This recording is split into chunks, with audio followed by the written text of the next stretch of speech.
McGuire's house. Yeah.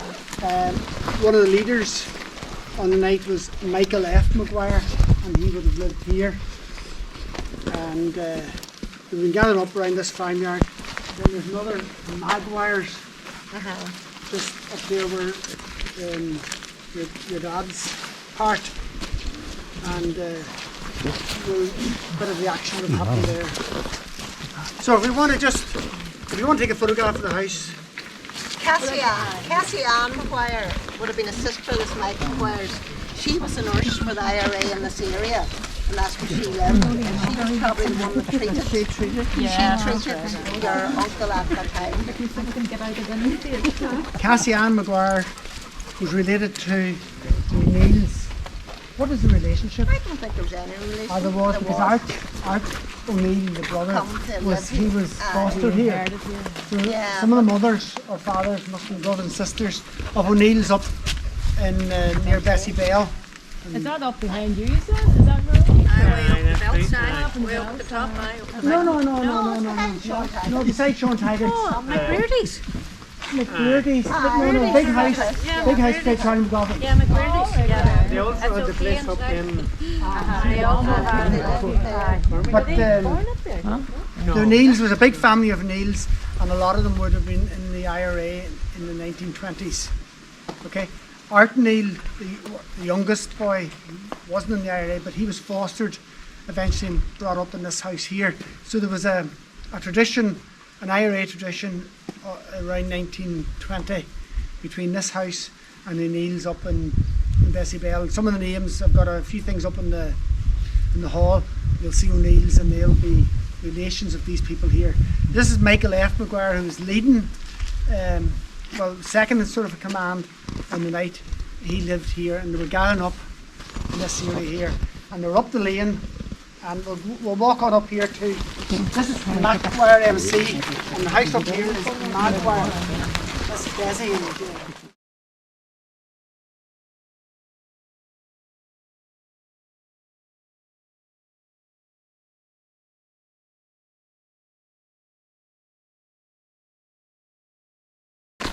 and the cottage in there behind us is Maguire's, and one of the members in that family, Dennis, was in the activity or in the group that were going to go to Barnscourt that night, that evening on the 8th of July. Okay, so a lot of members in the group were actually in the townland of Duntaig. So never mind being a Dregish company, it could nearly have been a Duntaig company. Now, on the night, what I found in the military archives.ie, and I didn't find this, but Paul Donnelly from Drumquin, who's very into history and has gone through these archives with a fine tooth comb, and he found actually an official McSorley inquiry, it's called, and I'll give you a copy. I'll give you this copy here, never finished. And this was carried out in October the 1st, into the death of Flying Commander McSorley, because Jimmy McSorley was the flying column commander. Okay, so the witnesses examined was Michael Gallagher from Dromore, who was really in charge on the night. Thomas Donnelly from Oma. Volunteers, Barney McGuire, who lived in this house here. Jay McGuire, Philip McQuaid, Canning, and Jay Corrigan. Now, a whole lot of these names were new to me because they're not on the list that was compiled in 1937, people who took part in the activity. There's a J. Ferris mentioned, and W. Curran, 2nd Company, 2nd Battalion. And the gist of, I'll go over it further, never given the presentation, but the gist is that Jimmy and Michael Gallagher, the man in charge, were lying here, or sitting here, waiting to go out. Now remember, this lane wouldn't have been as wide in those days, it would have been a bit narrower. The ditch has been sort of taken away to allow tractors to get down. But they were sitting, either sort of sitting down in the evening and there was another 4 men behind them. And the 4 men had revolvers, and according to this, they were getting their revolvers ready. And I'll read what it says here. There was mobilisation of a number of volunteers from A, B and C companies. So it wasn't just a Dregish company were doing it, was a sort of a brigade activity. On the night of July the 8th, in the purpose of attacking and burning Barnstead Castle. He was beside, this is the evidence of Michael Gallagher. I was beside the deceased on the night he was shot. A number of men were cleaning revolvers in preparation for the activity. He was sitting beside McSorley when suddenly a shot rang out and the deceased exclaimed that he was shot.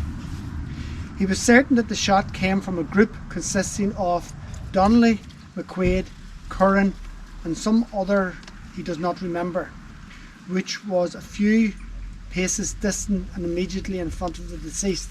So it's either just here or further on out. Not 100% clear. Some men in the group were handling an old rusty .32 revolver. Some moments before, he took one of the weapons from McQuaid, which contained 2 rounds, and unloaded it. Now this is Michael Gallagher who's in charge. He took the revolver from McQuaid and unloaded it. He then returned the revolver to McQuaid, but he did not know who had it at the time of the shooting. Witness had no idea who fired the shot, but was satisfied it was an accident. Then the evidence of Thomas Donnelly from Omagh. He was sitting on the fence when the shot was fired. Now he's either just here or right here in relation to where Jimmy was, just at the corner here. McSorley and the Brigade OC, Michael Gallagher and some others were standing nearby. He and Curran had .38 revolvers and some others had a group of .32 revolvers. Somebody else was cleaning another small revolver to his left near McSorley when the shot went off. When McSorley fell, all the fellows dropped their weapons, and afterwards he picked them up and he hid them. On examining them afterwards, he found that a small black .3 revolver contained 5 live cartridges and 1 empty cartridge which had been fired. He did not know who owned the weapon, and nobody claimed it since. Now, so people aren't jumping out and saying it was him, I did it, you know, and nobody's saying he did it. And then evidence of Barney Maguire from Dregish, who lived in this house here, Red Barney. He was in a group. Hold on, read this here. With Donnelly, volunteers J. Maguire, Canning and McQuaid when the shot was fired. He was cleaning a rusty .32 behind McSorley at the time. Deceased was shot in the chest and the shot came from a group in his front. So he's saying he was behind him and the shot came from in front, which included T. Donnelly, McQuaid and some others. And then evidence from James Maguire. He saw a flash coming from a group which included Michael Donnelly, the officer in command, Thomas Donnelly from Omagh, volunteers McQuaid, Canning, and he saw McSorley, who was sitting in a sitting position in front of them, fall wounded. He did not know who fired the shot. So again, they're not giving up who it was. Evidence of another volunteer, McQuaid. He was in the group with Donnelly, Curran and some others. He has a .32 revolver containing 2 rounds of ammunition which was taken from him and unloaded sometime before the accident, and that Michael Gallagher said he had done that. His revolver was not in working order. T. Donnelly had a revolver but did not know what calibre. Curran had a loaded revolver which he thought was .38. The OC, the officer in command, who is Michael Gallagher, had a loaded Webley. He believed the shot which killed McSorley came from his group, and his group contained Donnelly and Curran and some others. Witness thought that he heard T. Donnelly say after the shooting that he did not know whether his revolver went off or not.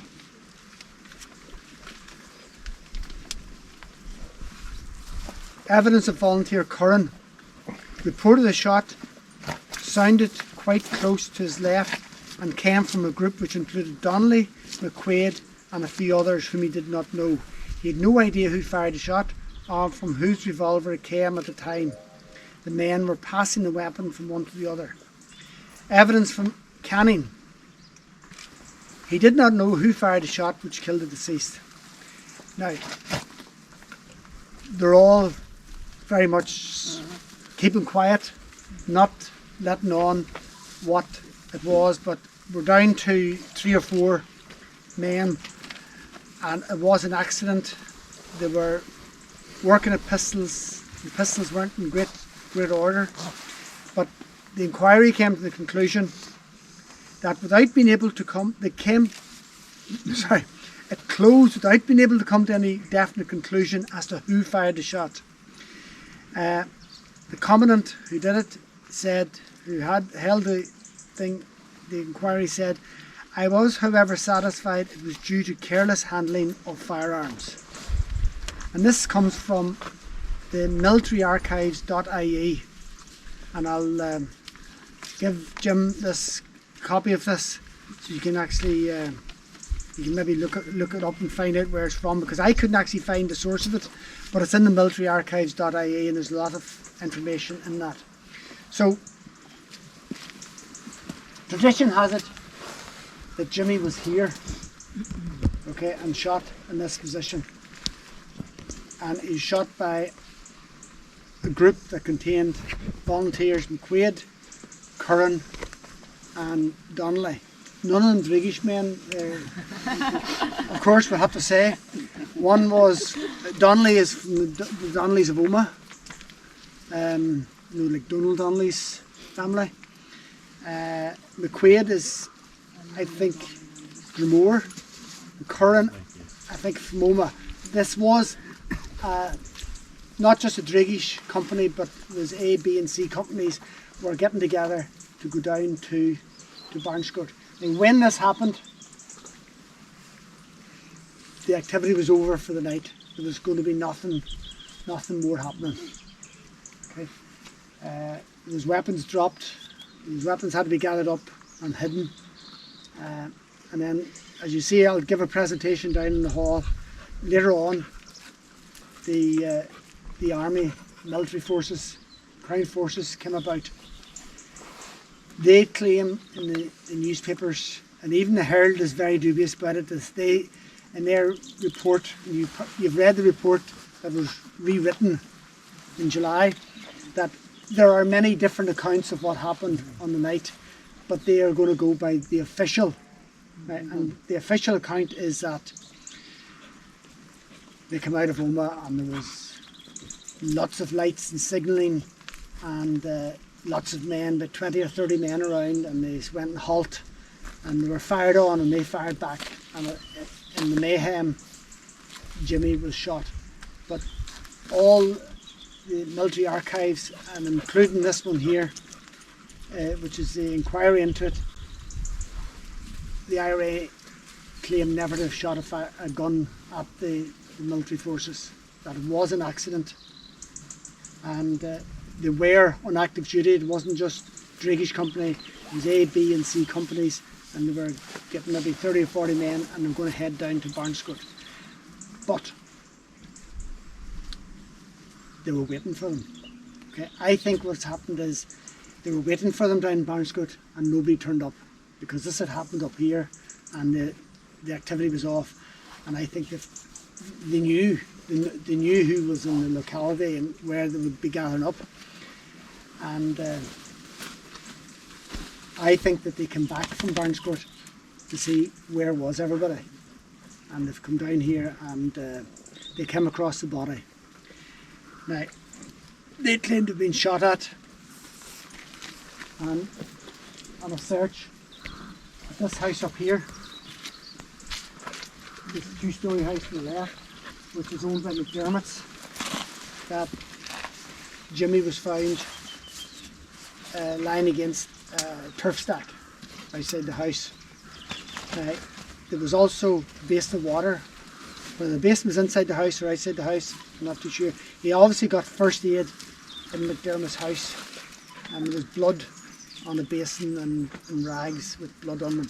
But the body was outside the house. Of course, they probably didn't want to have the body inside the house, and the army went round the locality to get the identity of him. Of course, nobody knew who he was. Okay, and it was then the next day that he was identified at the army barracks, the army depot. So I'll give you a quick presentation down the hall. It won't take that long because you've got probably the gist of it now, anyway. Have you any questions or anything? He wasn't shot by the British forces. He wasn't shot by the British forces. Going by all the evidence from the military archives, there's lots of evidence in the pension applications where they try to embellish and make it as dramatic as possible, but it's always accidental shooting. And it's this article here that actually comes from the an inquiry that was carried out by the IRA into the shooting that confirms that it was an accident. Why is it that in the official reports in the Herald and the Con that the army have it that there was a real firefight down here and they shot a man? It looks good for them, and it doesn't seem to have happened at all, going by the evidence of the people who were there. So, this is a house where, this house up here where the body was found by the army. Okay, but they were gathering up at Michael F. McGuire's house down here, and then there was a Dennis McGuire who was in the IRA in this house here as well, and then Cassie McGuire, who was in Common the Man, she would have given first aid to Jimmy that night. Okay, and then spent the rest of the night, she claims, disposing of cans of petrol in the bog or somewhere safety, because, and that tells you what they were going to do that night. They were going down to Barnscourt to burn it. Now remember what happened on the 8th of July 1921. I'm trying to think. There was a truce. The truce was announced on the 8th of July. Now it was to come into effect, I think the 8th was a Friday. It was to come into effect on the 11th, just to give time, because communications weren't as fast as they are now, to give time for everybody to find out that it had taken place. That was the truce, was on the 8th of July. Northern Ireland had already been set up,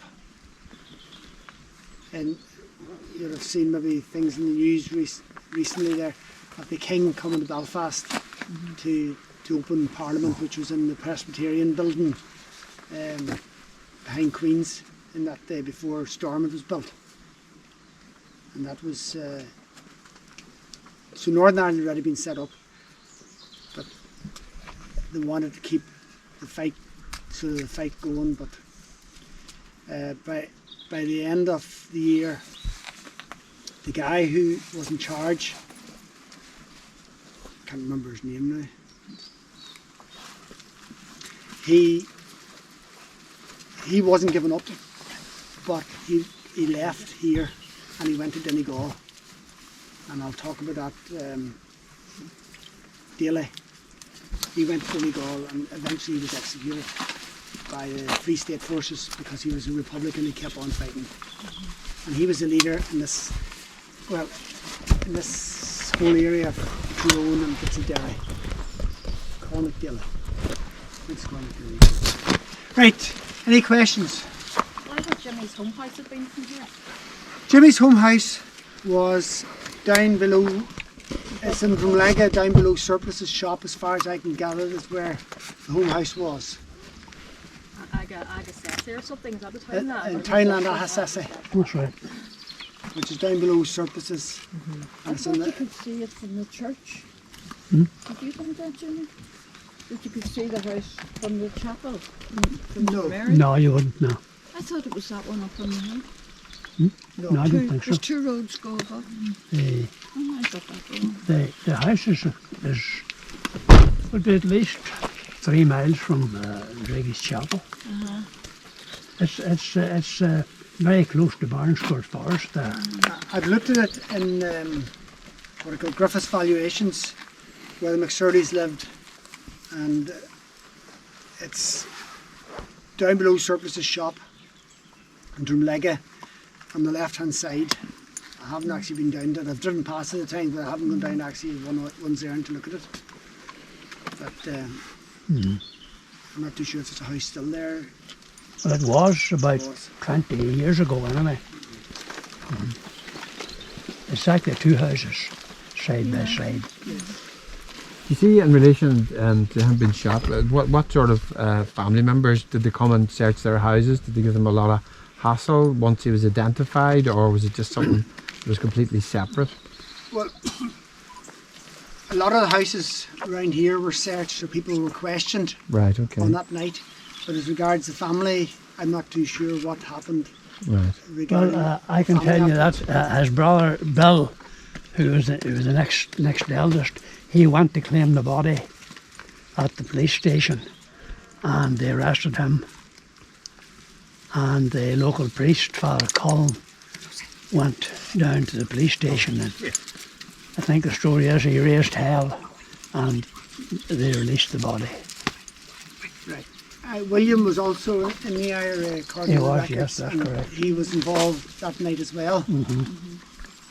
And Auntie Kitty, his sister Catherine, she was in common bond. She's in the common man, that's right. There's a list I've got of common man members from the archives, so her name might be on it. I'm not 100% sure, but She actually told me that she wasn't common bond. That's right. Well, she told me that she was in it. she didn't get a pension, did she, from it? I don't think so. I wouldn't I think don't so. think she claimed it either.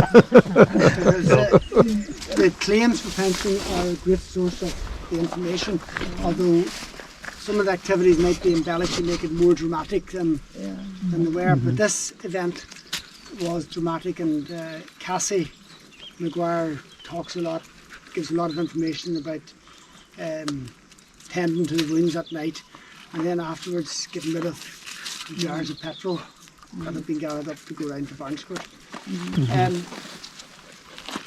I'm trying to think how long would it have taken. What happened as well, Dr. Lagan, who was the military officer for the IRA as well, Dr. Lagan from Omagh, he came across when the army had arrived here, the Crown Forces had arrived here, Dr. Lagan also arrived, and in the car with him was described as the young Cormac O'Neill. Cormac is obviously related to these Maguires down there because Cormac's brother Art was fostered there after, I think the mother died. I think the mother had been dead. I think so. None of the Maguires had married down there. Not to my knowledge. I'm going to give her name. It was Art O'Neill had told that he told my mother-in-law that once your man was shot, that they planted a holly tree there in memory of the man that was shot. That tree died, and the stump of it, which is up there, was moved. It was further out in the lane, and it was moved, but and then all of a sudden, about 2 years ago, this other holly tree just sprung up, started growing obviously from a wee bit of the original holly tree. But holly tree's only supposed to live 100 years anyway, so that would make tie in. So that is why we planted the wee rose bush there at that particular point, because that is a place where Art had said that he had been killed. Good. So Do you want to go with that and get your photograph taken beside it? And can I just ask, see, in relation to the actual, that's it lovely. was a single shot. Was it a single like shot that. to the chest, or what Single was shot it? to the heart, To the heart. So it It's, was it it's very instantaneous then, or did he? probably instantaneous. Right, and okay. bled out a lot. Right. Okay. The folklore would be too from the older generation that the army were actually lying waiting that somebody had squealed or told Right. that Okay. there was going to be hit on Barnescourt. Right. Now apparently, according to the folklore, one of the men that was in this group was going with a girl that worked down in Barnescourt. All right. Okay. Now whether he had told, she had told, or whether the shot was fired to kind of disperse the group because he knew that they were all walking Yes. into their death. Yes. So by Jimmy being killed, it actually saved a lot of people's Yeah, lives. that's true. Yeah. Mhm. Because there would have been, the whole group would have been murdered. Oh, The whole absolutely, 20 yeah. would have been murdered if they'd have went to Barnescourt. As well as that, down in Barnescourt, I heard they were cutting down the days before the shooting. They were cutting down low branches of the trees, and the workers were told, "Oh, there's a new way of rearing the pheasants," or something like that there. But the reason was so that people wouldn't have, the IRA wouldn't have any hiding Yeah. ground, so they were cutting down low branches in the trees and stuff like that. I can't remember who told me that. There's been a few people over the years. I don't know, John Finney's the neighbour here and a local man. You might have heard something. No, not really, no. You wouldn't have heard any of the... Oh, no, Recipe Bar was interned in 1920, but that's different, getting the fish away from this area. Uh-huh. And what did you hear then? I suppose did you have heard that he had, was he killed? What was Well, your we story? heard originally, well, we believed, and Daddy did, that he was shot by the British, that they were caught actually. But only Uncle Jimmy was shot, and this is quite open. Uh-huh. You know, I don't know, but Daddy always believed he was shot by the army, Yeah. and we all believed that Jimmy. Yeah, and we all Mike did, yeah. believed that, you know. But then we heard a rumour that there was an informer. There was an informer among the group, and he was supposed to have shot him. But we don't know. We still think. It It's wasn't. hard to know, isn't it? The informer didn't shoot him. Whoever shot him, it wasn't done intentionally. It was done accidentally by as the inquiry said, careless use of firearms, and also badly maintained or just old firearms that weren't fit for purpose. Because the IRA up here weren't like the ones down in Cork and Kerry, where they had plenty of weapons. They had very few weapons around here, and That's right. they would have been going down to Barnescourt with a shotgun. They might have had a rifle and a few handguns, but God. they weren't going down. Terrible. They weren't going down to You're going to shoot burn it up. They were going to burn it. And apparently the Duke of Abercorn was in residence at the time, and the story goes that Jimmy's girlfriend worked down in, That's what we heard. and she actually was told in the night, to make herself scarce. But whether actions by her maybe is Well, we alerted. heard that he was Jimmy's girlfriend. She was Jimmy's girlfriend, and she got in touch with him and said that there was an informer and they weren't to meet. But obviously it was too late. That's what we heard. well, I came across. According to the official, it was always the police that, they are. Very much possible that there was an informer, because I came across another item at a different time of a guy who was in the Dregish company. But again, he wasn't from Dregish. Which is strange why it was from Drunquin area. But he was tied to the gates of Drunquin Church, and a sign put on him. I can't remember what it said was on the sign, but it was more or less that he was an informer, but it wasn't necessarily related to this instance. But once an informer, you know, Yeah. so it's a possibility. It was around the same era. It, Oh, it could have been part of Are it. you talking months, you know? Yeah, yeah. So Yeah. that person, you know, the present circumstances, the IRA activity, that person would have been taken out and shot. But he was classed as an informer, but he was just tied to the gates of Drumquin Church during Mass for people then to see him when they come out. And that was in the Herald and the Colin. I'm not going to give his name because the family members still live here, but one paper didn't give his name and the other paper did give his name. You know, so informer possibility, but it was a sort of a tragedy, all right. But this happened before they got going, and what I was saying is Dr. Ligon came across with the young Cormac O'Neill. Now, he came after the police had already arrived here, but how would Cormac have got into Oma from here? Cycle? He would have cycled in, and 6-7 miles to where Dr. Ligon lives, and then come out, find Dr. Ligon and come out here. And Dr. Ligon pulled up behind the army vehicles and halt and all that sort of stuff. And he was searched, and of course, a bit guilty in that he's got chloroform on him to dull the pain, and he's got plenty of pads for bleeding, for blood, you know. So he had been told what the injuries were, and he was coming out prepared for that. But by this stage, Jimmy was already dead. So the company had tried, Cassie come in the van and tended to his wounds, and then they'd gone to get the doctor, but it was all too late.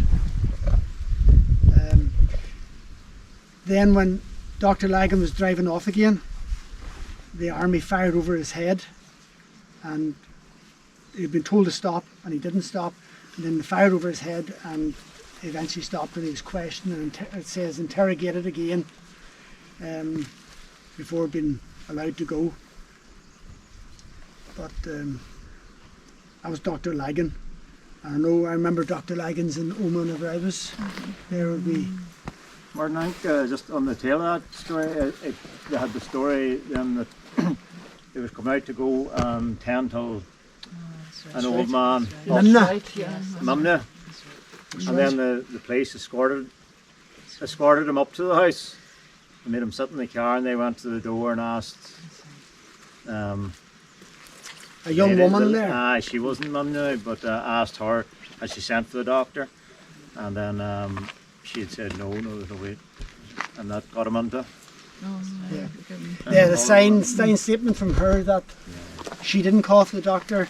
Yes, the guy she worked for, the old man that she worked for, had died that afternoon, and Dr. Ligon knew that as well. But he hadn't been called out, and he wouldn't have needed chloroform. No. He didn't need to come here. Yeah. He lived up in Bessie Bell. Yeah. I think. Yeah. Is that right? It's, I think we're Something to do with these as well. the one beside Charlie McGovern, the McGuire, as it was living on. Right. Again, McCain or them farming now.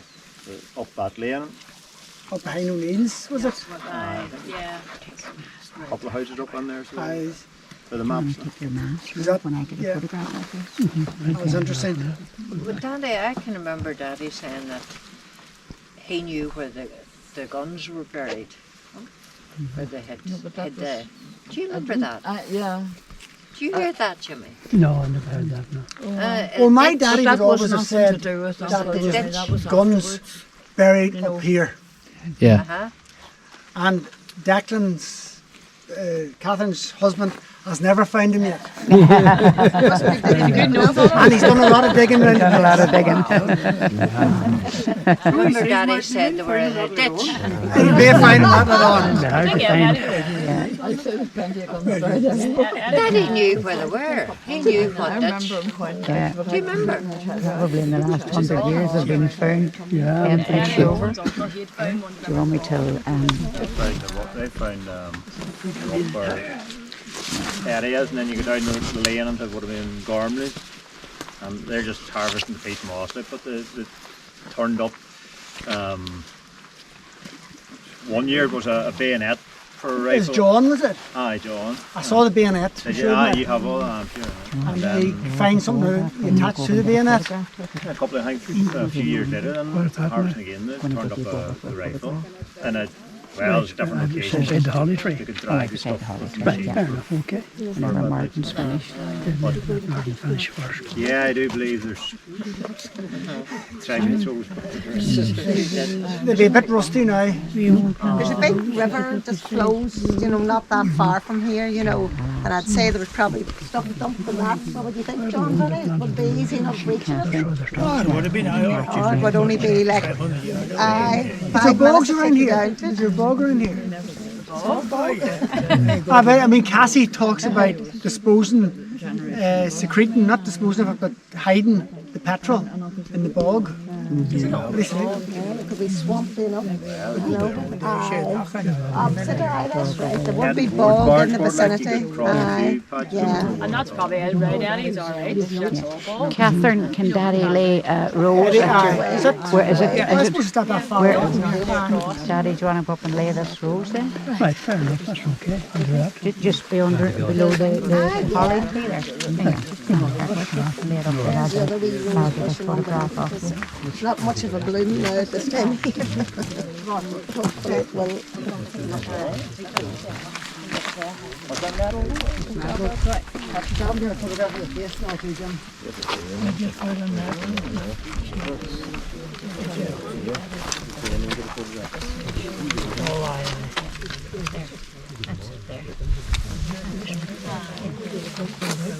Sorry, Kevin, I'm going in front of you.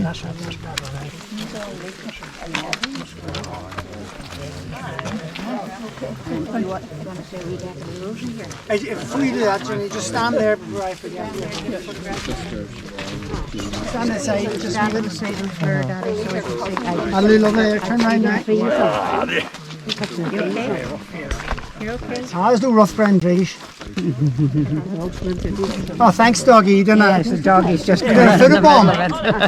Talk about a photobomb, that's right. That's lovely. Did you get that? Yeah, Sarah, did you get that either?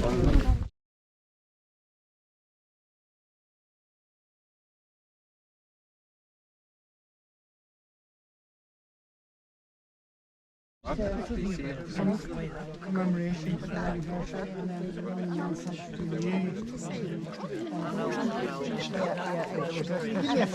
me a family tree. Again, I'd like to welcome you back to St Eugene's Hall in Dregish. Okay, and it was great that we were able to take you to the site of the shooting and maybe some more information of what happened. I can take this here. Right. Just a wee bit, the flag there, not a Republican flag as such, it's the flag of the Irish Volunteers. Okay, so what a wee bit of background to sort of republicanism and the growth of the IRA in Dregish. This flag here, it's the symbol of the Irish Volunteers which were set up, and I'll talk about them just in a wee moment. Right, a wee bit of background to all of this, to do with the Home Rule Bills. The Act of Union was in 1800, and then there was lots of pressure by the nationalists and the Catholics in Ireland to have Home Rule in Dublin. But the worry by the Protestants would be that Home Rule would be Rome Rule. Okay, so there was a number of bills that went to Parliament to try and get the Home Rule passed. And in 1886 and 1893, but they were passed by the House of Commons because the party that wanted it had to have the Irish Nationalist Party, the Irish Parliamentary Party, working with them. but when it went to the House of Lords, it was blocked. Okay. Then, as a result of that, there was a change came about that the House of Lords can only reject things 3 times, and the 3rd time it'll pass, whether they like it or not. In June 1892, the Ulster Convention in Belfast was chaired by the Duke of Abercorn, who lives 2-3 miles down the road, and it attracted 20,000 opponents to Home Rule.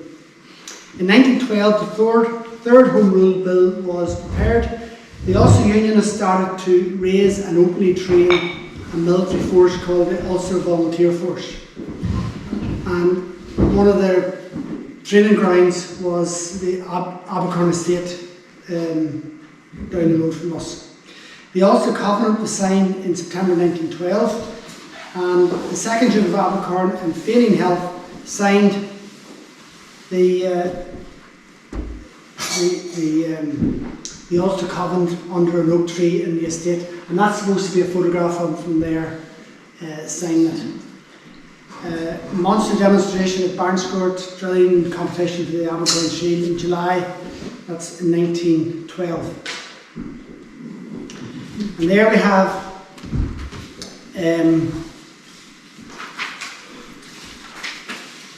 the Ulster volunteers drilling, or they're out for a Sunday walk there, but there were thousands of them gathered up down in Barnscourt, and they did drilling exercises there. So we had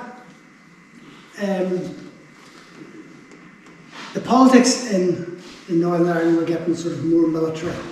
Okay? Now the Irish Volunteers, they were founded in 1913 as a direct response to the formation of the UVF. It included members of the Gaelic League, Ancient Order of Hibernians, Sinn Féin, and secretly the Irish Republican Brotherhood. And like everything in the Irish Republican side of things, there was a split. Okay, and the split came in 1914, and it was because John Redmond of the Irish Parliamentary Party, he wanted to curry favour with the British government, and he was encouraging people, nationalists, to join the British Army. Okay, and there was opinion within the group that they shouldn't join the British Army, that was a foreign army for a foreign purpose.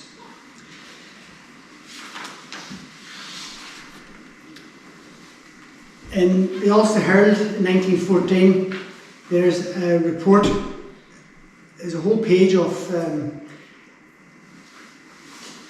reports in the Ulster Herald of different areas starting up Irish volunteers. And the report for Dregish, a meeting was held in St Eugene's Hall, which is here, on Sunday night, in which a committee was appointed and all preliminary arrangements were made for the organising of an Irish volunteer corps. Drilling practice was started this week under the supervision of F and P Keenan, ex-army men, who have kindly given their service for this purpose. Interestingly, a company was also established in West Ayrstraw, which is the other side of our parish, which is probably Carn. Right. Now, this is the Irish Volunteers marching in Drumquin, looking very militaristic, but they're not rifles. They're actually wooden imitation rifles. I know my cousin Charlie Morris says that he's come across them over in my father's home place, where they would have been used for the Garvahullion Company of the IRA.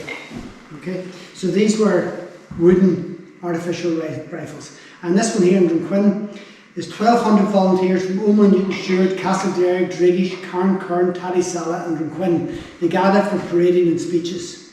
Now the reason I'm including that is because when I was reading the article, my grandfather's name, Patrick Morris, who's JP, he seconded a motion by Michael Donnelly for Dr. Campbell to chair the meeting after the drilling. The weapons were carried are actually wooden weapons used for drilling. And in that photograph there, they're coming out of the Omagh Road, so they must be out in the field, out by where the football pitch is. Not 100% sure that they were doing their parading or doing their drilling. Then the World War I broke out. Home Rule Bill was suspended, but the volunteers were armed by the Hoth gun running, by Erskine Childers and Roger Casement, and 1,000 rifles were brought in July 1914. So instead of the wooden rifles, we're now getting some real rifles. The UVF already brought in 24,000 rifles in the Larn gun running in April 1914. So really the events were becoming weaponised. The Great War started in 1914 and Home Rule was suspended.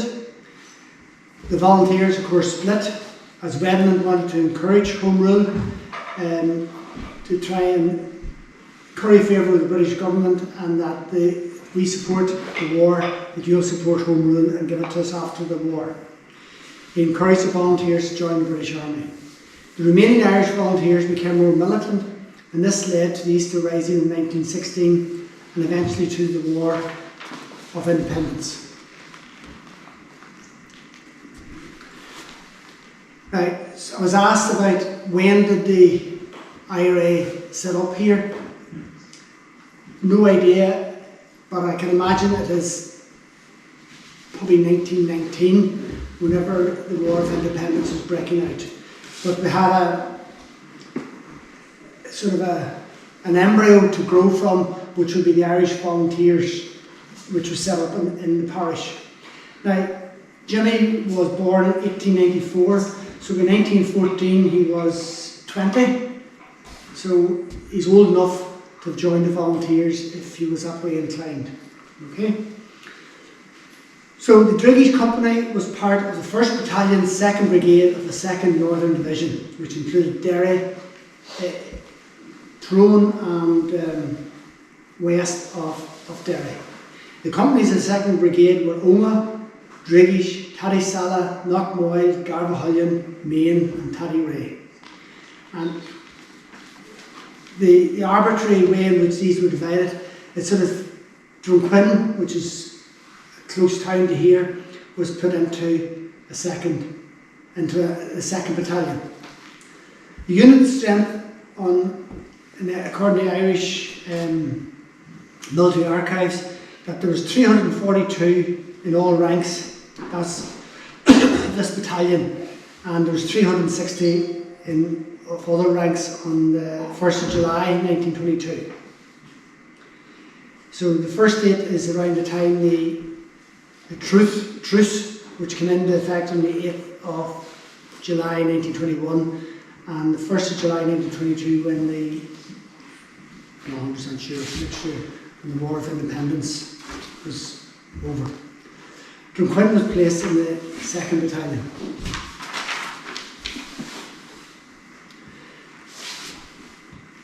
The Partition of Ireland, that should read there. Northern Ireland was created in 1921, and lots in the paper and the radio and all at the moment in the last few months about Northern Ireland. And it was from the 6 northern counties to ensure that it would have a good unionist majority, and a good unionist majority for at least 100 years. And as you see, the 100 years is up, and that unionist majority is slipping. Okay? Now, we've now got to a new Duke, and he was to become the first governor next year. And he would eventually reside in Hillsborough Castle. But in 1921, he was Duke of Abercorn, still living in Barnscourt, just over the road. Right, the McSorleys were from Drumlega, which is not very far away. Over that way a wee bit, and I think Jimmy's house is down, their home house is down below Surplice's. And this here is his notice of his birth, registration of his birth, 1894, 25th of December, Christmas Day, baby. And parents, Thomas McSorley, mother, Hannah McSorley, née Gillespie. Thomas McSorley has Mark, the father, Drumlega, for the registration. And a photograph of the family, which Nora sent me over. It was taken in Scotland about 1905, 1909. In the back row we have William, Catherine, Bella, Catherine and Jimmy, the eldest, over the right hand side. In the front row, Thomas, Father Thomas, Joseph, which is father of Jimmy here today, and mother Hannah, and no son Michael. Daddy wasn't there. No. Daddy wasn't born.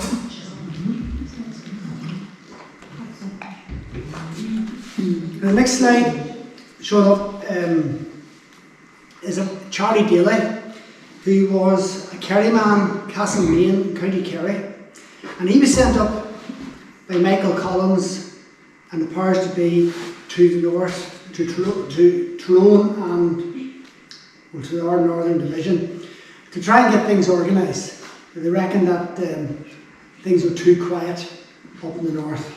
Okay, so they wanted to get some of the boys from the south who were used to fighting, used to organising, and to get them going. So we can see that's October 1920. So question is regards when did the IRA set up? When did that company start? You're probably talking around that time. So it's October 1920. Right.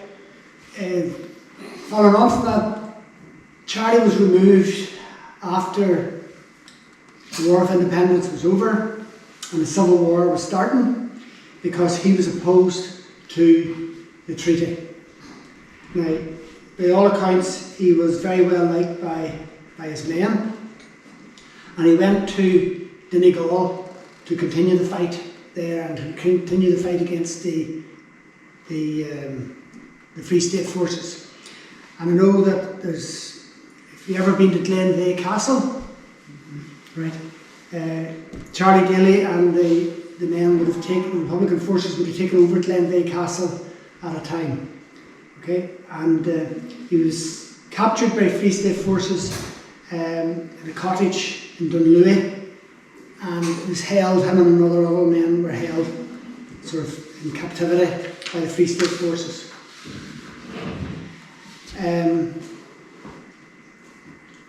He was executed in Drumboe Castle, which is in Stranraer, and there's a sign up as you go into Stranraer just before the bridge. I think it's just before the bridge, and there's a sign into the Drumboe Martyrs, and you can go and you can see the site of where he was killed, and there's sort of a memorial to Charlie Daly and a few others. He was killed because there had been a Republic IRA attack on the Free State forces the previous week, and the Free State forces, the government forces at that time, wanted revenge, so they took out the men that they had already in captivity, and that was included Charlie Daly, and they took him out for execution, even though they obviously had nothing to do with it because they were in captivity at the time. But that's war for you. It's not a very nice thing. Right, the military archives indicate that Dregish Company was one of the largest locally and also active. In April 1921, it was involved in an attack on Drumquin RUC barracks, and Jimmy was involved also. And there is Jimmy's name with the deceased written beside it. Okay, Jimmy was a member of the Dregish Company. In April 1921, they were involved in an armed attack on Drumquin RIC, and the B Special Patrol of 16 were attacked at night. Two of the patrol were wounded. Michael F. Maguire, the second lieutenant, was put in charge. He was put in charge of Charlie Daly. Now that's the house that we were at, we were parking at. That cottage there was Michael F. Maguire's home place. 20 volunteers in all, including scouts and one rifle. Okay? One threw a bomb and another had bombs. Shotguns and 4 revolvers. The attack lasted half an hour. Now that was April 1921, and that was very much still the weapons that they had in July of 1921. A rifle, shotgun, 4 revolvers are mentioned. Okay. As you can see, it's nearly all a Dregish company that went to Drumquin. and there's 3 men from Quinn, Francis Quinn, Francis Maguire and Francis O'Neill. Maybe that was policy, that to be less likelihood of being known and recognised, that they would send somebody from a neighbouring group in to do the attack. Because I can't imagine that from Quinn were too quiet to do the attack themselves. They rely on the Dregish men to do it. Very hard to read that, you can sort of do it. This is from the military archives. April 1921, armed attack from Quinn, RIC and B Specials, patrol of 20, now stated to be 16, attacked at night, time in Oma area, battalion area. Two of the patrol were wounded. Michael F. McGuire, second lieutenant in charge. Put in charge by Charlie Daly, the guy I'm after talking about from Kerry. 20 volunteers in all, including scouts, 1 rifle, 1 threw a bomb and another had bombs. Shotguns and revolvers, 4, and the attack lasted half an hour. Right, so this is just showing you that Jimmy was sort of an active member in the IRA. So that's in April, and Jimmy's involvement. And there's a wee map, which we don't need to spend much time on because it won't make much sense to us, but there's a map in the archives too, drawn to give information on the attack. Then, on the night before our big day, the night that Jimmy was killed, there was an attack on Poe Bridge. This took place in the night before. One report in the pension archives tells us that no sooner did the crowbar strike the road than we were attacked by rifle and machine gun fire. E.P. Gallagher, first lieutenant, company, that's his quote. The IRA's intention was to prevent the Crown forces from reaching Barnscourt and to interfere the attack by destroying the bridges. In the local papers, there's a lot of bridges being attacked in that week in advance of July the 8th.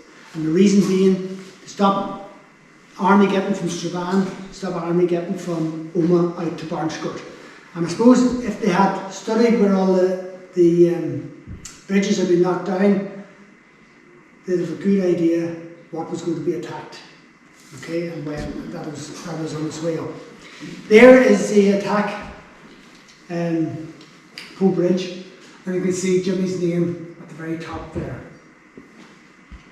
Okay, and it tells you again it was a brigade, not just a Dregish company. It was a brigade one with people from Oma, Knockmore involved. Interesting there, it says that the crowbar. No sooner did the crowbar strike the road, that's how they were to knock down the bridge. Take out the keystone at the top and the bridge would then start to collapse. But if you've ever seen Poe Bridge on the way in, it's the bridge as you go into Oma with the Nestle's factory, old Nestle's factory on the right hand side. It'd be quite a large bridge to try and knock down doing this. But there's another article in the archives, and my eyes went to it because it was a guy called Patrick Morris, no relation, in Gorchin, who was involved in taking down a bridge. And what happened was, as the keystone became loose, it fell on top of him and killed him. Okay, so again, another accidental killing.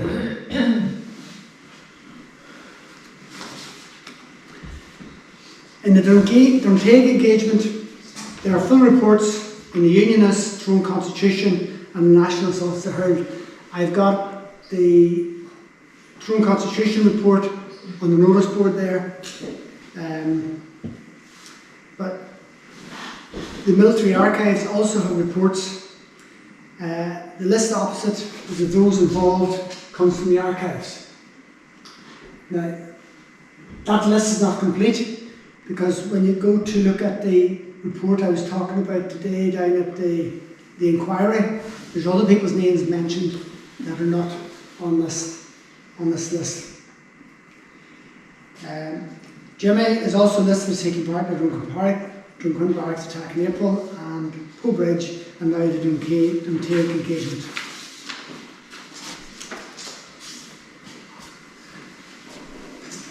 The engagement between the Dregish IRA Company and the Crown Forces is located around the home of Maguire's and Maguire's in Duntague. The Maguires were active. Red Barney Maguire was in the IRA. Michael F. Maguire was also in the IRA. Dennis Maguire, the first house in that lane, was involved in it. The sister, Cassie, was active in Common Ban. And in her pension application in the Military Archives, she tells of the attack on the 8th of July. There was an ambush at my home where a volunteer company was about to travel to Barnskirk Castle. They were surrounded by the specials and a volunteer was shot in my own laneway. All night and during the early hours of the morning, I was carrying tins of petrol to a place of safety.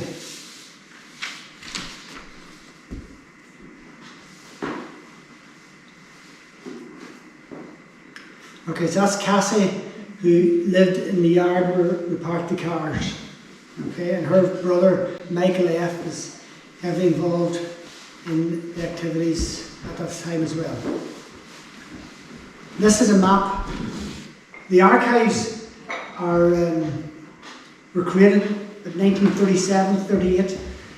The idea, the Irish government had the idea of giving pensions to those who had done activities during the War of Independence, or to their offspring, or to their wives and parents. Okay, so you have to remember this is, what, 15, 16 years down the road from when the activity happened. So memories are not 100%, but we have this map here, and I'll just show you. Where we were down this lane here. Okay, any patrol on the main roads, the road from Oma and going in. But anyway, it doesn't tell us all that much. It's taken it that the Crown Forces come in from Oma. Barnskirk is down in this direction. This is the Dregish Road. Barnskirk is down in this direction here. And that's where the attack is going to take place. So down here is Maguire's, Duntague. Now, I said about them being related to O'Neill's, who had been involved, and their names are in all the lists, involved in attacks, and even the one in Duntague. They lived up in this house up here, and I see there was an engagement in July 1922, which is at the very end of things, and Northern Ireland was very much sort of getting established, and these specialists would be making sure that any pockets of resistance were removed. So there was an attack on that house as well.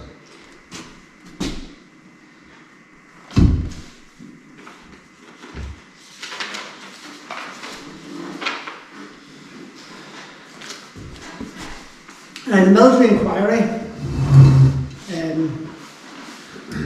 at this time we're under sort of martial law as such, so you don't have the normal inquests, so you had a military inquiry into it. And it was held on the Tuesday 12th of July 1921. William, his brother, was a witness. He said he joined the British Army on the 1st of November, that is, Jimmy had joined the British Army on the 1st of November 1915, and he's a prisoner of war for 9 months in Germany. He was in the South Irish Horse. William saw Jimmy alive after 8 p.m. on Friday evening. He said he was going to see his girl, and that she lived in the direction of the attack in Duntague. Remember, Jimmy didn't live in Duntague, he lived up in Drumlega. Medical evidence was given that death was due to a rifle bullet which entered the middle of the right breast, apparently from a distance, as it did not exit.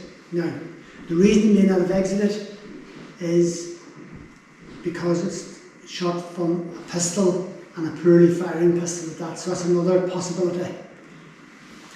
An officer said that at about 11 p.m. he went with the party in 2 Crossley tenders in a Ford car in the direction of Barnskirk via Duntague.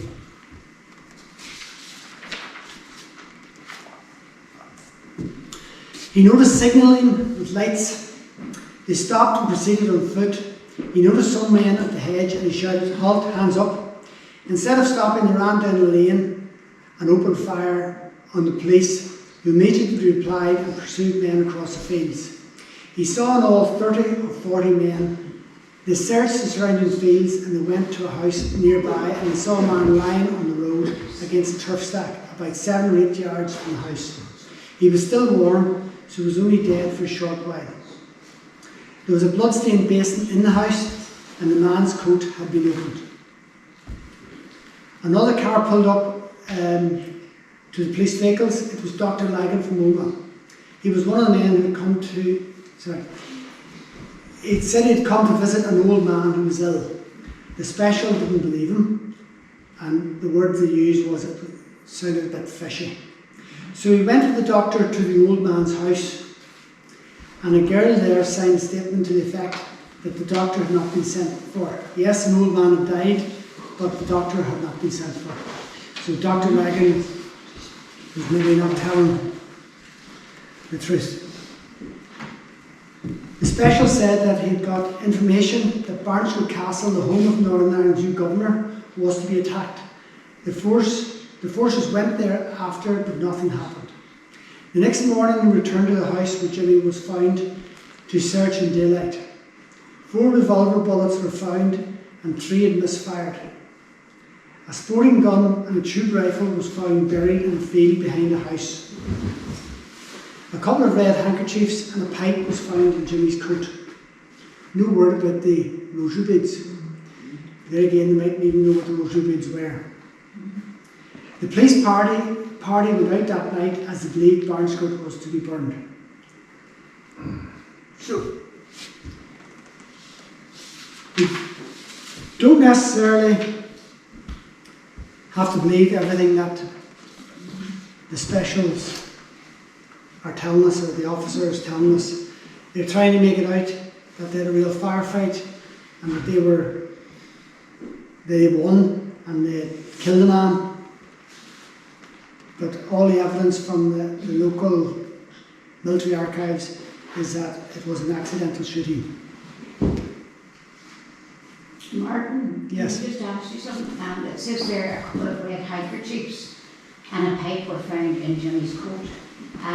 Daddy obviously has Jimmy's rosary beads and he also has a wee pouch with holy medals and that in it. Is it possible that the lady and the people who attended to him actually took those things to safeguard them?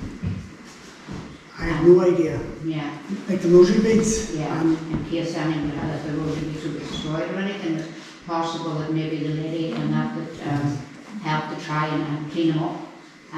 Save those things from his coat. That's a possibility. Is there any history of the rosary beads and the medals, holy medals? No, what's the story? Daddy, you just got them handed down, didn't you? No, my father handed them on to me. And he also has like a wee wallet with holy medals and that. Yes, there's a wee wallet thing, and there's medals and stuff in it. They could have been taken out. There was the soldiers who killed, took 3 men out of the beds in Dromore in March, or a few months before this, 100 years ago, that anniversary was this year as well. And they took them up the road a bit and they murdered them. There were 3 suspected IRA men. But what they'd done with one of the men is they stuck his rosary beads down his throat. So that would have been known in the IRA circles. And the rosary beads would have been very, very precious and very religious. That's a very good point. Yes. So those women, that woman would have known that, and she would have taken that stuff away. And I would have thought. Yeah, I always wondered when I read that all that was found was the 2 hankies and a pipe, and I always wondered, well, the rosary beads was on them, and as I say, handed down by Jimmy's brother to Daddy, and Daddy still has them, obviously it hasn't. So they were probably rescued? That ties in. They were possibly taken by somebody who knew that they were suspected. Yes. And then returned to the family? Yes. That's, doing history, that's all we can do is look at the evidence and then make guesses.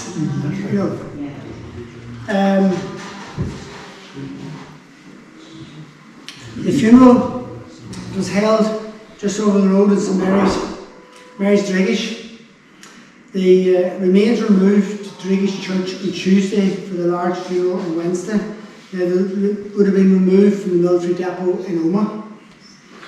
Father Cullen officiated and said that his parents had now the satisfaction of knowing that he gave his life for Ireland on Irish soil and that he was carried to the grave by Irishmen. Before Mass, the Rosary was recited in Irish by the large congregation and again after interment in the grave. The comrades draped the coffin draped in the tricolour was lowered into the grave by his comrades, and when the grave was closed, a volley was discharged over it.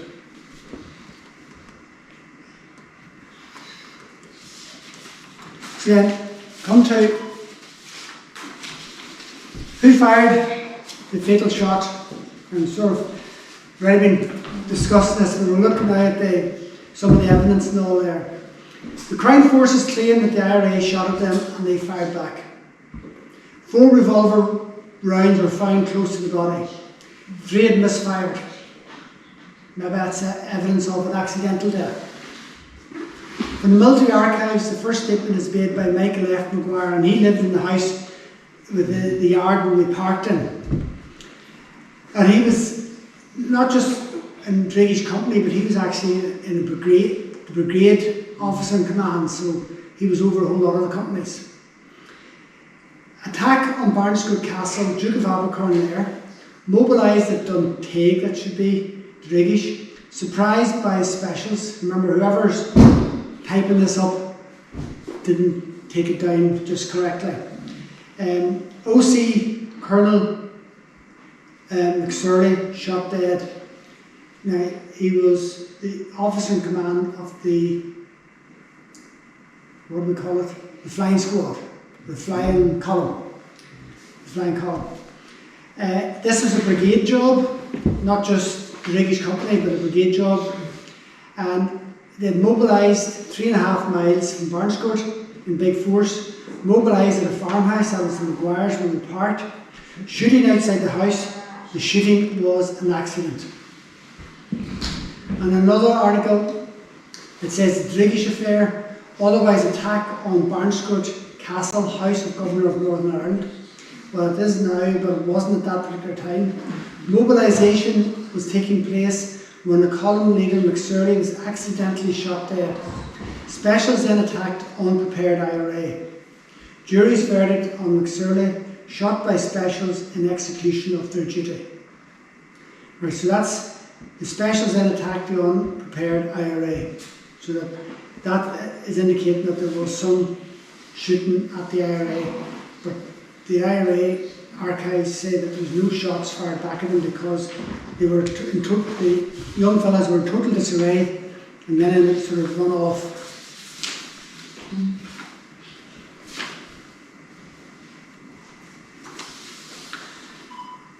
A statement by Alice Timoney Nee Monaghan. Alice was 15 at the time and a member of Cumann na Ban. She was not present, but she was best friend with Bridie O'Neill, a sister of Cormac and Jim O'Neill, who were both heavily involved in the IRA, and they were there.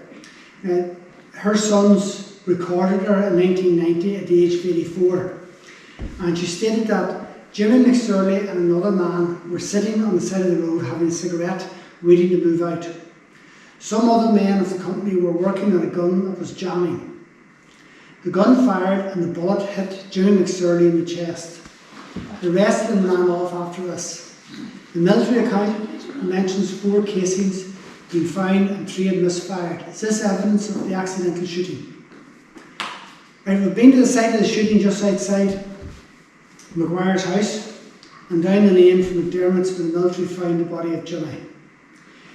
We must remember that the Northern Division was poorly armed, and in most cases they attacked with 1 rifle, a shotgun and revolvers. And between 20 men, maybe even 30 men, that's all the weapons that they had.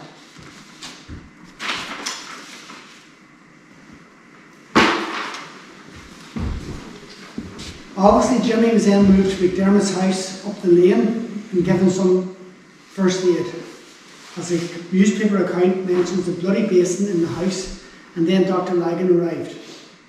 In the Tyrone Constitution, Dr. Lagan was the medical officer for the brigade. He pulled up behind the Crossleys, and in the car with him was a young man, Cormac O'Neill.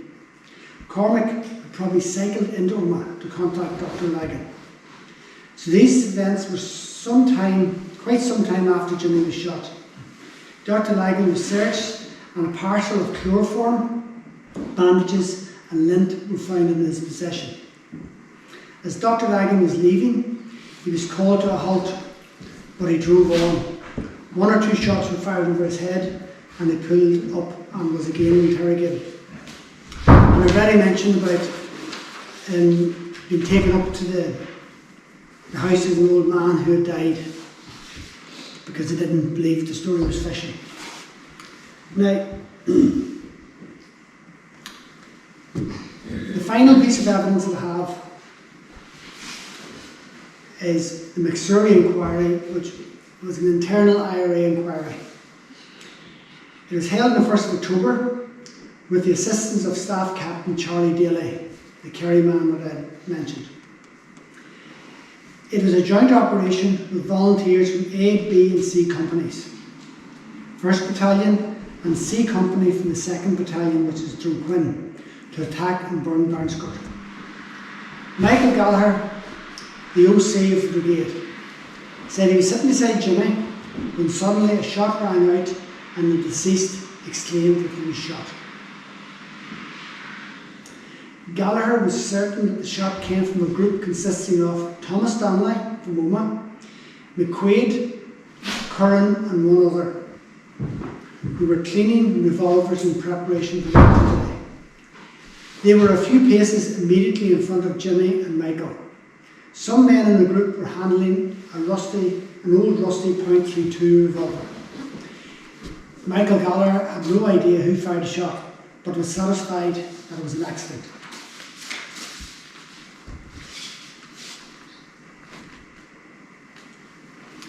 Evidence from Thomas Donnelly. He was sitting on the fence when the shot was fired. McQuaid and Curran were on his right. McSorley and Brigade OC Michael Gallagher were standing nearby.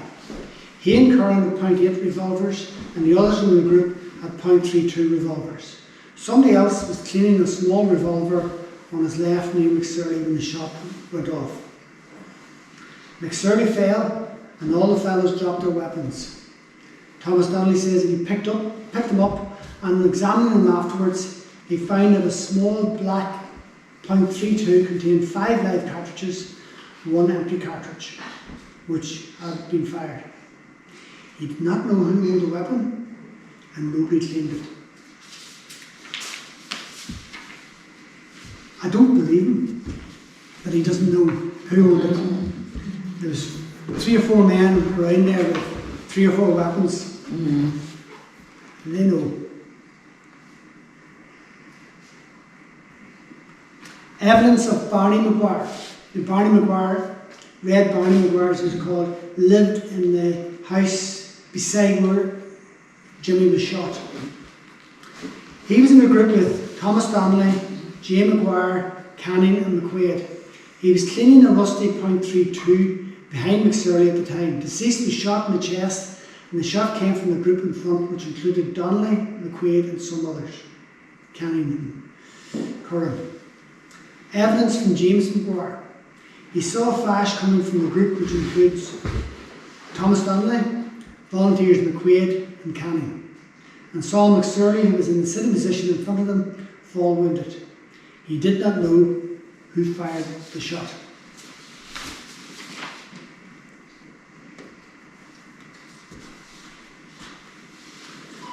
Evidence of McQuaid in that group. He was in a group with Thomas Donnelly and Curran and some others. He'd taken a .32 revolver containing 2 rounds of ammunition, and it was taken from him before the accident. His revolver was not in working order, so it wasn't McQuaid. Thomas Donnelly and Curran both had loaded revolvers. He said that after the shooting he heard Thomas Donnelly say that he didn't know whether his revolver went off or not. Sounds a bit suspect to me. Curran and Canning also give evidence. But the conclusion of the inquiry, it closed without being able to come to any definite conclusion as to who fired the shot. The Commandant was, however, satisfied that it was due to careless handling of firearms.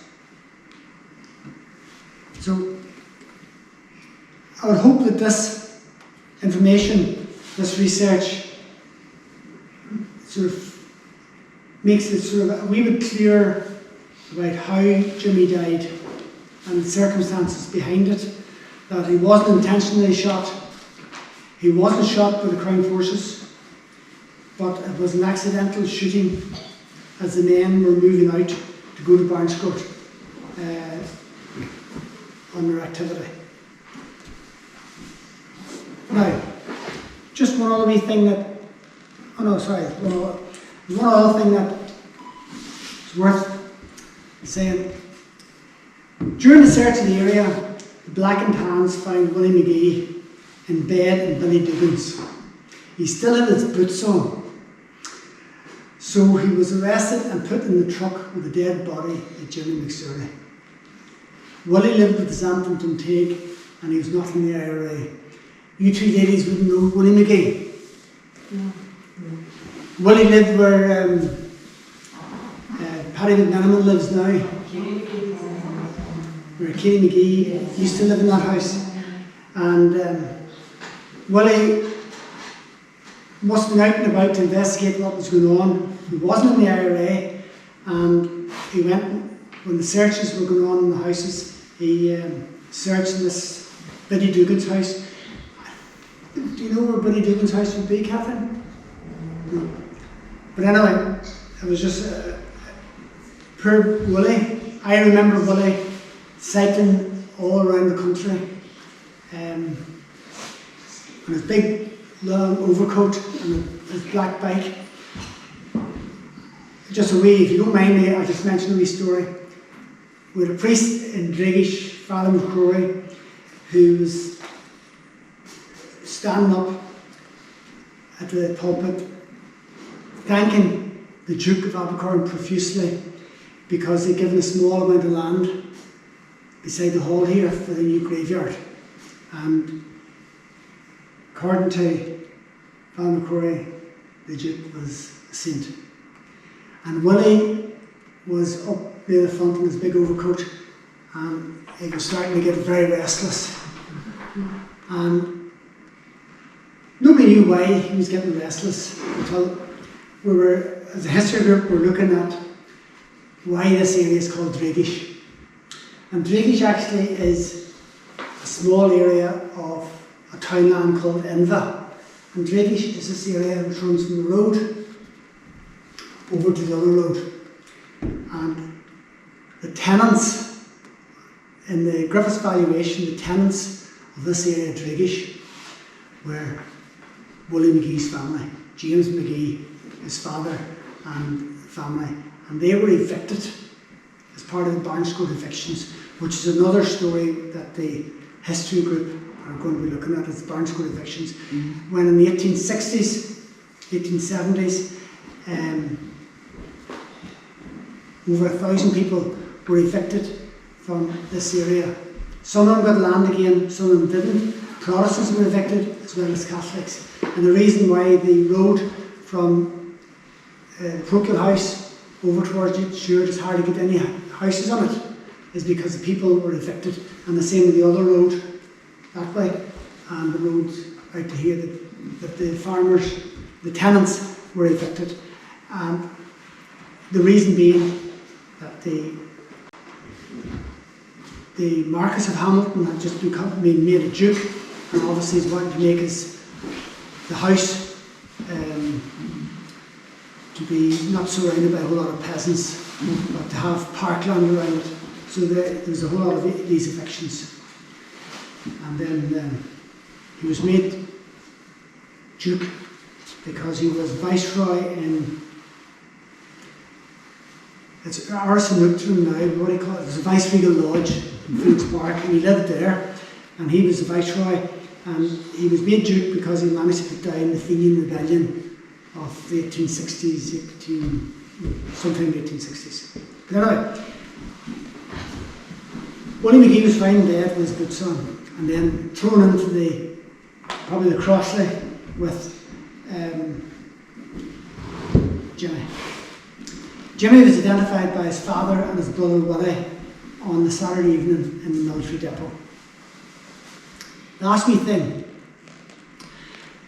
the Irish Times were doing articles. They started off doing nice glossy paper articles, but then they've changed to do it online. And the one for the 8th of July and for Tyrone is the Duntake incident.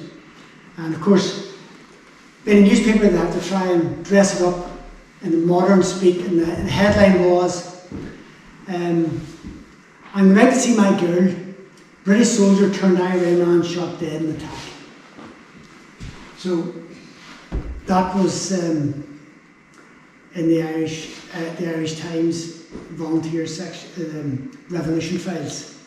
Ex-British soldier, an IRA volunteer, he was shot dead with a planned attack on the stately home of the first governor of Northern Ireland, who told his brother hours before his death that he was going to see his girl. James McSorley, 26 of Drumlega, County Tyrone, was among the 20 volunteers preparing a raid at Barnscourt to seek out the Duke of Abercorn on July 8, 1921, when they were surprised by Ulster Special Constabulary. The B Specials were dispatched at a late hour on Friday night to Duntake, a few miles from Barnscourt, an area which has been for many years associated with murders and outrages when every other part of the country was peaceful. That's in the column. That's nonsense. Right? A newspaper report from the Times states, the Crown Forces note that signalling went on and moved in on the rebels, who were in a hedge at the crossroads. When they ordered the volunteers to halt and hands up, the IRA men started running across the fields in the darkness. The Crown Forces claimed to have come under fire from a cornfield on the right and a dark lane on the left, and the pirate replied vigorously. Because of the darkness, it was impossible to state what casualties were sustained. During the search, after the firing ceased, McSorley's body was found about 50 yards away beside a turf stack in front of the house owned by people named McDermott. There was still some slight heat in the body, and nothing was found on his clothes apart from a red handkerchief and a pipe. And Catherine has probably given us the reason why the rosary beads and the holy medals were taken off him. Ladies and gentlemen, that's it.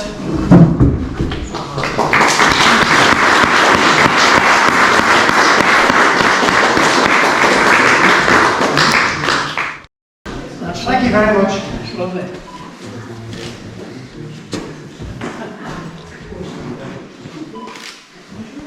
Thank you very much.